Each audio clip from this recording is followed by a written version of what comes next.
할렐루야. 네, 오늘 이 새벽에 나오신 여러분 위에 우리 주님의 축복과 은혜가 넘쳐나기를 간절히 바랍니다. 이제 열왕기 하는 25장으로 끝내게 되는데 오늘 우리는 24장 부분을 읽었습니다. 이 부분들은 한 나라가 망해가는, 쇠락해가는 과정을 보여주고 있습니다. 결국 그래서 남왕국 유다는 바벨론에게 망하고 포로로 다 끌려가는 그것이 열왕기하의 마지막입니다.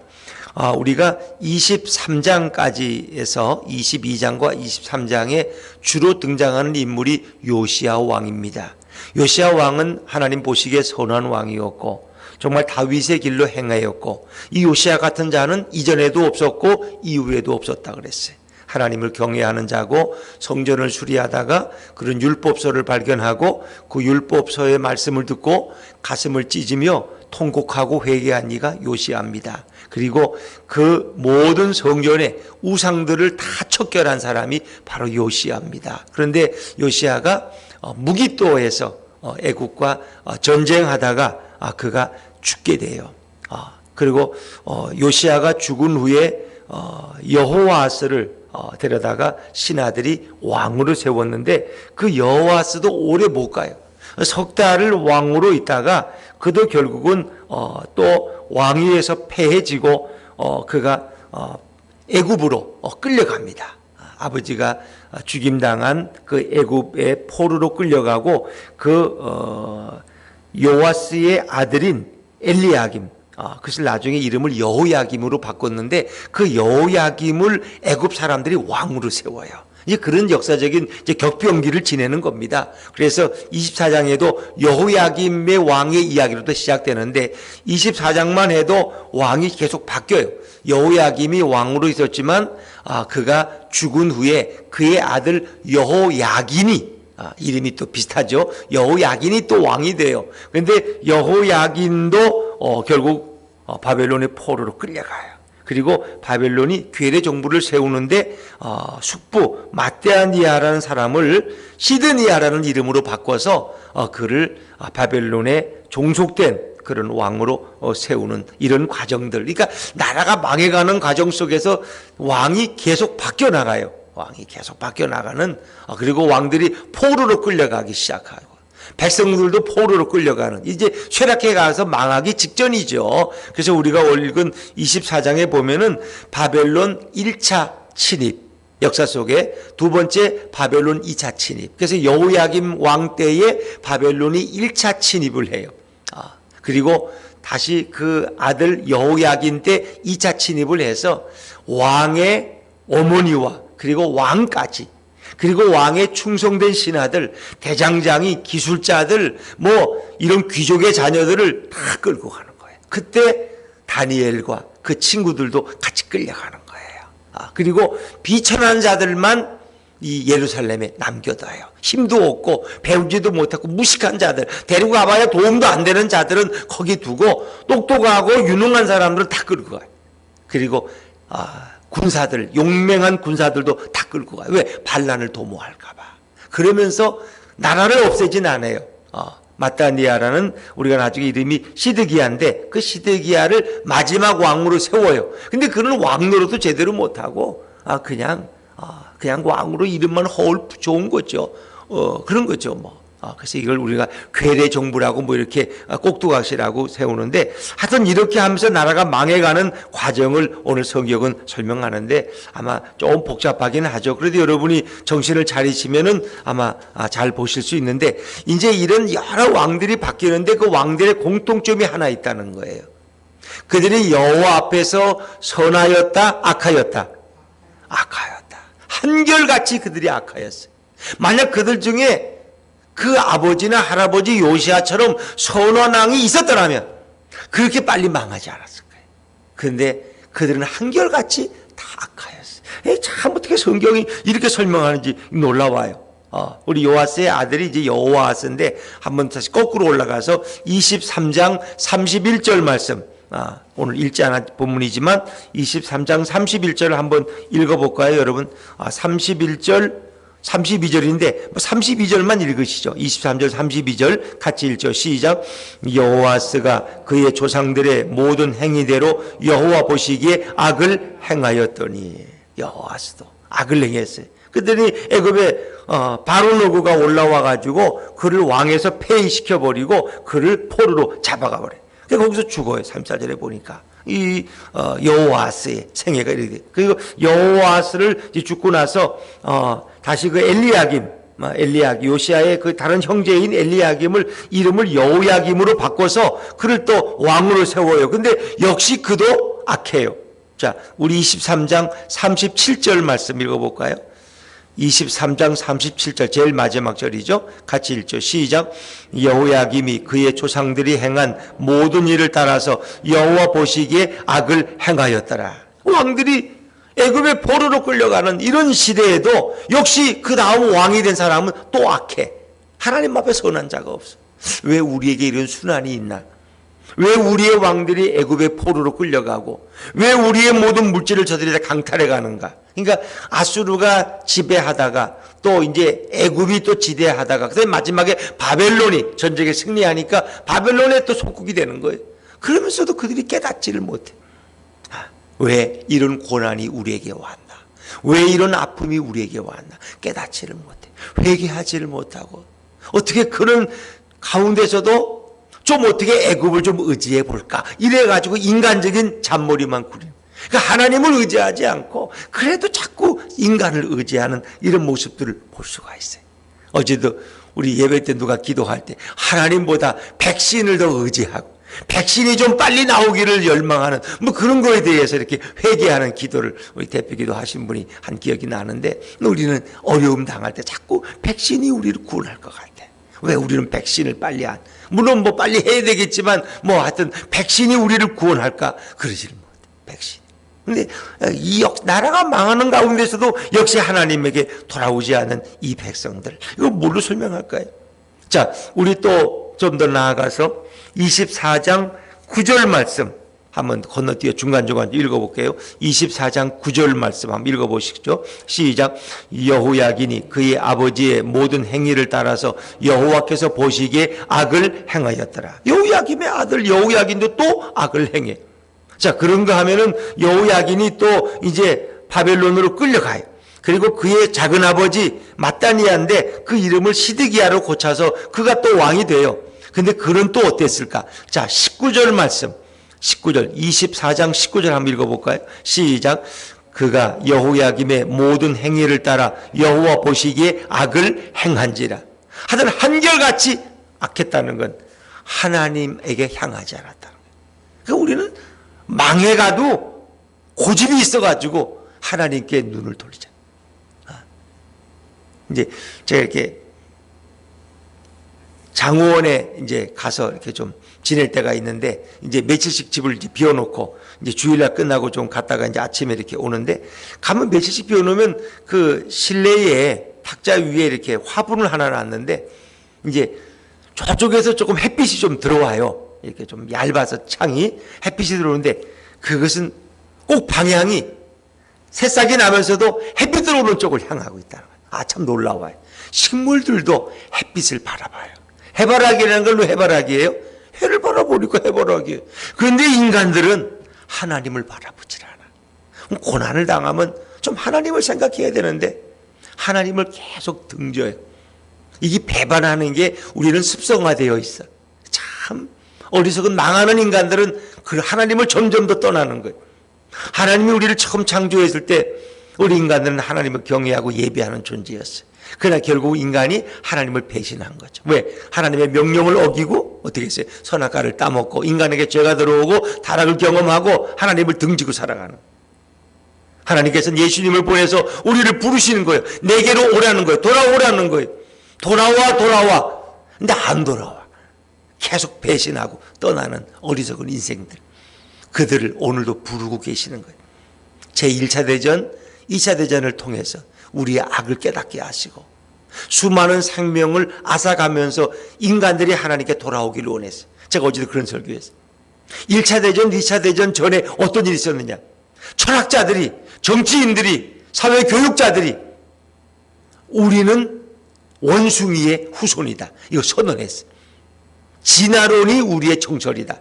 창조론이 아니라, 하나님이 우리의 뿌리가 아니라, 우리는 만드시기 아니라, 우리는 아메바로부터 출발했고 원숭이가 우리의 조상이라는 걸 공식적으로 선포해. 모든 학교의 교과서가 그렇게 변해버렸어요. 하나님이 그걸 용납하실 리가 없어요. 1차 대전, 2차 대전을 통해서 얼마나 많은 인구가 죽었는지 몰라요. 수많은 사람들이 고통당하고 수백만이 전쟁 속에서 죽어갔어요. 그런데 코로나로 지금 죽은 인구가 2차 대전의 사망자를 능가했다는 거 아세요? 근데 우리는 백신만 바라보지 하나님을 바라보지를 망해가는데도 참 어리석은 거예요. 근데 이 망해가는 결국 바벨론에 의해서, 그러니까 애굽에 고통당하다가 아수르에 고통당하다가 그리고 모든 세계를 평정한 패권을 국가가 바벨론이에요. 근데 바벨론이 또 지배하는 거예요.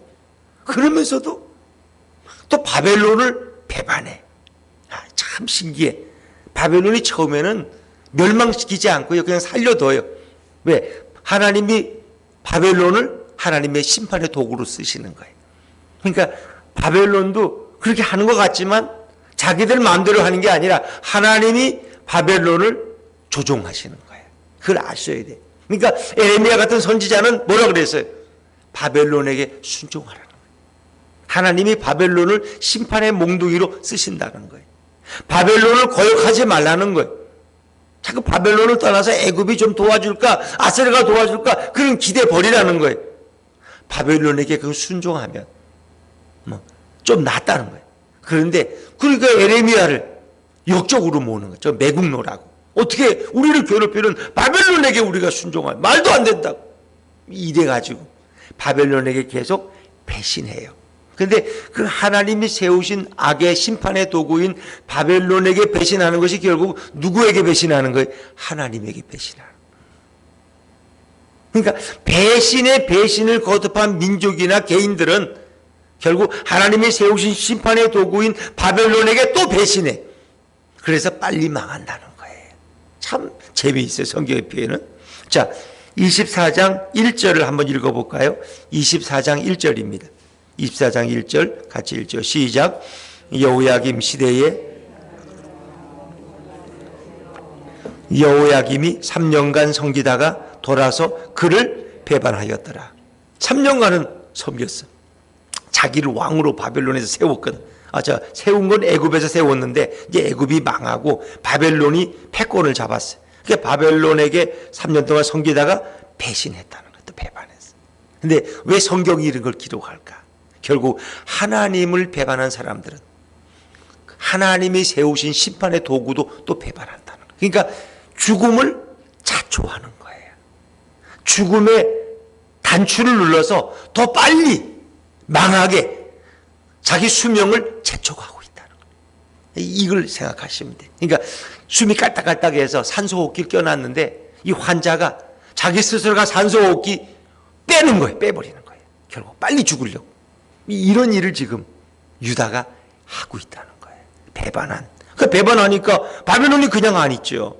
바벨론이 군사를 이끌고 와서 이제 괴롭히는데 어떻게? 자, 2절, 24장 2절입니다. 24장 2절 같이 읽죠. 시작. 여호와께서 그의 종 선지자들을 통하여 하신 말씀과 같이 갈대아의 부대와 아람의 부대와 모압의 부대와 암몬 자손의 부대를 여호야김에로 보내 유다를 쳐 멸하려 하시니. 결국 이거 보면 누가 그렇게 하시는 거예요? 하나님이 그렇게 하시는 거예요. 이미 예언자들에게 다 말씀하셨어요. 에레미야에게 말씀하셨어요. 이사야에게 말씀하셨어요. 너희가 갈대아 이 바벨론에게 순종하라는 거예요. 그런데 그렇게 하질 않았어요. 선지자들의 말을 따르질 않았어요. 결국은 이제 이렇게 쇠퇴해 가는데 결국 이 모든 것은 그들의 죄악 때문이에요. 자, 24장 3절과 4절 말씀. 3절과 4절입니다. 시작. 이 일이 유다의 임함은 곧 여호와의 말씀대로 그들을 자기 앞에서 물리치고자 하심이니 이는 므낫세의 지은 모든 죄 때문이며 또 그가 무죄한 자의 피를 흘려 그의 피가 예루살렘에 가득하게 하였음이라. 여호와께서 사하시기를 즐겨하지 아니하시니라. 이 얘기는 용서하기를 용서하지 않으셨다는 거예요. 왜? 그들의 죄가 너무 크니까. 그 조상 므낫세의 죄가 너무 커요. 그런데 그 자녀들도 후손들도 계속 하나님을 배신하고 하나님의 명령에 선지자들의 말에 순종하지 않아. 그래서 결국은 큰 고통이 와요. 이렇게 해서 결국 바벨론이 와서 어떻게 합니까? 이 고통을 줘요. 그리고 여호야김은 오절에 죽어요. 그리고 여호야김의 아들 여호야긴이 대신하여 왕이 돼요. 6절에 보니까 다시 왕이 돼요. 그런데 바벨론이 다시 또 침입을 하는데, 그때 이제 애굽과 바벨론의 마지막 결전이 갈그미스라는 곳에서 전투가 일어나요. 그리고 애굽이 패하고 바벨론이 완전히 패권을 잡아요. 자, 우리 7절입니다. 7절 한번 읽어볼까요? 시작. 애굽 왕이 다시는 그 나라에서 나오지 못하였으니 이는 바벨론 왕이 애굽 강에서부터 유브라데 강까지 애굽 왕에게 속한 땅을 다 점령하였음이더라. 애굽은 완전히 망하지는 않았지만 이제 꼼짝 못해. 자기 나라 영역을 나오질 못해. 바벨론에게 패했어. 이제 그 바벨론이 모든 패권을 가지고 전 세계를 지배하는 거예요. 하나님이 바벨론을 들어서 쓰시는 거예요. 그렇기 때문에 오늘 유다는 바벨론에게 순종하고 거역하지 말아야 돼요. 그것이 선지자들을 통해 주신 하나님의 말씀이에요. 그런데 그걸 모르니까, 영적인 깨달음이 없으니까 저 에레미야 저놈이 미쳤지, 왜 우리가 바벨론에게 순종해야 돼? 저 바벨론이 없어야지 우리가 살아나는데, 이 착각하는 거예요. 이 참 역사를 보면 어리석어. 그리고 선지자들이 이렇게 오해를 많이 받아요. 오해를 받아. 예수님이 이 땅에 와서 오해를 받고 이 땅에 오셨지만 그를 영접하지 아니했던 것처럼 이 역사 속에 보면 깨닫지 못하는 사람들은 늘 엉뚱한 짓을 해요. 그래서 더 자기의 죽음을 재촉한다는 거예요. 결국은 여호야긴도 결국 오래 못 가죠. 이게 참 불행한 거예요. 결국은 8절에 보니까 여호야긴이 왕이 될 때의 나이가 18세라 예루살렘에서 석 달간 다스리니라. 얼마 갔죠. 그리고 여호야긴이 악을 행하는 왕이었어요. 그랬더니 바벨론이 제2차 침입을 합니다. 앞에 1절 2절은 1차 침입이었고 바벨론에, 다음에 2차 침입이 오는데 이번 2차 침입을 통해서 더 많은 고통을 당하고 수명이 단축되죠. 자, 우리 한번 2차 침입 봅시다. 10절과 11절입니다. 시작. 그때에 바벨론의 왕 느부갓네살의 신복들이 예루살렘에 올라와서 그 성을 애워싸니라.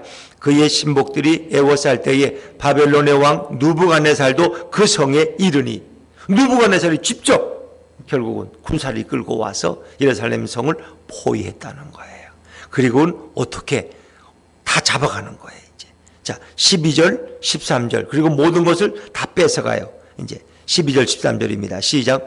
유다의 왕 여호야긴이 그의 어머니와 신복과 지도자들과 내시들과 함께 바벨론 왕에게 나아가매 왕이 잡으니 때는 바벨론의 왕 8째 해이라. 그가 여호와의 성전의 모든 보물과 왕궁 보물을 집어내고 또 이스라엘의 왕 솔로몬이 만든 것 곧 여호와의 성전의 금 그릇을 다 파괴하였으니 여호와의 말씀과 같이 되었더라. 이 하나님의 말씀이 하나씩 다 이루어지는 거예요. 이제 망하는 과정이 이렇게 이루어져 나가는 거예요. 그리고 다 그들을 데려가는데 어떻게 데려가죠? 14절, 15절, 16절 14절, 15절, 16절 한번 쭉 읽어보죠. 시작. 그가 또 예루살렘의 모든 백성과 모든 지도자와 모든 용사 10,000명과 모든 장인과 대장장이를 사로잡아 가매 비천한 자 외에는 그 땅에 남은 자가 없었더라. 그가 여호야긴을 바벨론으로 사로잡아 가고 왕의 어머니와 왕의 아내들과 내시들과 나라의 권세 있는 자도 예루살렘에서 바벨론으로 사로잡아 가고 또 용사 7,000명과 장인과 대장장이 1,000명 곧 용감하여 싸움을 할 만한 모든 자들을 바벨론 왕이 바벨론으로 사로잡아 가고, 왕도 잡아가고 왕의 어머니, 왕의 아내, 신복들, 용맹한 군사들 다 잡아가요. 기술자들 다 잡아가요. 그게 끝이에요. 거가 다 죽는 거예요. 참 이게 여호야긴의 생애도 결국 그렇게 왕으로 석 달 동안 있다가 결국 포로로 끌려가고 말아요. 그리고 바벨론 왕이 왕을 잡아갔으니까 다른 왕을 세우는데 그의 숙부를 시드기야라 이름을 고쳐서 그를 꼭두각시 왕으로 세우나요. 17절 바벨론 왕이 또 여호야긴의 숙부 마띠니아를 대신하여 왕으로 삼고 그의 이름을 고쳐 시드기야라 하였더라. 근데 시드기야는 11년 동안 망하기 전까지 나라를 통치하는데 그도 또 악을 행해 하나님 앞에. 참. 근데 시드기야가 마지막 한 일이 뭔지 아세요? 또 바벨론을 배반한 거야. 이게 참. 그러니까 24장 1절 배반에서 시작해서 배반으로 끝나요. 이 의미가 있지 않습니까? 자, 20절 말씀. 오늘 마지막 절 20절 같이 읽죠. 시작. 여호와께서 예루살렘과 유다를 진노하심이 그들을 그 앞에서 쫓아내실 때까지 이르렀더라. 시드기야가 바벨론 왕을 그렇죠. 이렇게 망해가는데도 계속 바벨론을 또 배반해. 그때 애굽이 조금 또 힘을 또 회복했어. 그러니까 애굽에도 도움을 또 요청하려고. 이게 참 얼마나 불행한 민족일까? 우리가 성경에 보면 열왕기하 18장 21절에 아수르의 랍사게 장군이 와서 히스기야와 예루살렘 백성들에게 한 말이 있어요. 이제 너가 저 상한 갈대 지팡이 애굽을 의뢰하도다. 그러니까 애굽을 의뢰해 자꾸 우리 아수르를 대항하려고 그러는데 애굽은 너희를 도와줄 힘이 없다는 거예요. 근데 이상하게 이스라엘 역사 속에 애굽을 자꾸 의지해요. 그건 왜 그런지 몰라요. 근데 하나님은 계속 애굽을 의지하지 말라는 거예요. 애굽을. 왜? 너희들을 고통스럽게 했고 너희들을 노예 삼았던 민족이 애굽이야. 근데 이 사람들은 자기들이 그 노예로 살다가 그 탈출해 나온 그 애굽을 자꾸 그리워해요. 자기 거기가 무슨 고향 같아. 고향이야. 거기가 다 죽을 뻔했는데 남자아이를 낳으면 다 죽이고 아일강에 던져버리고 그랬던 고통의 땅이 애굽인데 그 애굽을 그리워해. 참 이게 인간의 이 타락이라는 게 설명할 수가 없어요. 여러분 광야에서도 이스라엘 백성이 뭐예요? 모세가 마음에 안 들고 툭 하면은 애굽으로 돌아가자. 애굽으로 돌아가자. 미친 거죠. 왜 애굽으로 돌아가? 예수님이 우리를 사단에게서 끄집어내서 구원시켰는데 다시 사탄에게로 돌아가잖아. 어리석은 인생들. 애굽으로 돌아가잖아. 결국은 참 이런 수모와 부끄러움과 왕과 왕의 아내와 왕의 모친과 모든 신하와 장수들이 다 일제히 줄에 끼어서 포로로 끌려. 그때 끼어갈 때 보면은 코에 끼어가지고 귀에 줄을 걸어가지고 끌고 가요. 포로. 마치 북한에서 탈북한 사람들이 중국에 갔다 잡히면 어떻게 해요? 코를 꿰가지고 귀를 이렇게 끼어가지고 낚싯줄로 그걸 끌고 간다는 거예요. 북한. 가면 사형수. 평생 수용소에서 나오지 못하는 그런 부끄러움과 수치스러움을 이 유다가 망하는 과정 속에서 계속. 그러니까 이 말씀을 왜 기자가 1절과 20절에 이 배반했다는 걸 왜 넣었을까? 하나님을 처음부터 배반하고 마지막에도 배반하는 백성들의 이 수모를 보여주신. 결국 바벨론을 계속 배반하고 또 마지막에 또 배반해서 운명을 앞당기고 죽음을 앞당기고 결국 그래서 마지막 왕 시드기야에 의해서 25장이 이제 정리되는 이런 것을 보게 되죠. 여러분 참 하나님을 떠나고 하나님을 배신한다는 게 이렇게 무서운 거예요. 결국은 인간들은 하나님의 말씀 앞에 귀를 기울이지 않을 때 사단의 종이 되어서 영혼도 빼앗기고 육체도 빼앗기고 모든 것을 다 빼앗기고 그 앞에서 비참하게 포로로 끌려가고 마지막 비참하게 살다가 죽는 것이 인간의 모습이에요. 하나님을 배반한 것이 얼마나 부끄러운 일이냐. 오늘 우리의 영원한 구주 되시고 하나님이 우리 인간들을 배신한 우리들을 다시 부르시고 우리를 구원하기 위해서 이 땅에 오신 예수님을 우리의 왕으로 우리의 주인으로 모셔드리는 것이 얼마나 중요한 것이냐. 그것이 바로 이 성탄절에 우리가 깊이 생각해야 될 일이에요. 예수님을 우리 인생의 주인으로 우리 마음의 왕자의 왕으로 다시 모셔드리고 그분과 다시 동행함으로써 우리의 인생이 회복되고 우리의 가정이 회복되고 우리의 도시가 회복되고 우리 민족과 열방이 회복되는 그런 역사가 이 지구촌에 임하기를 주의 이름으로 축원합니다. 기도하겠습니다.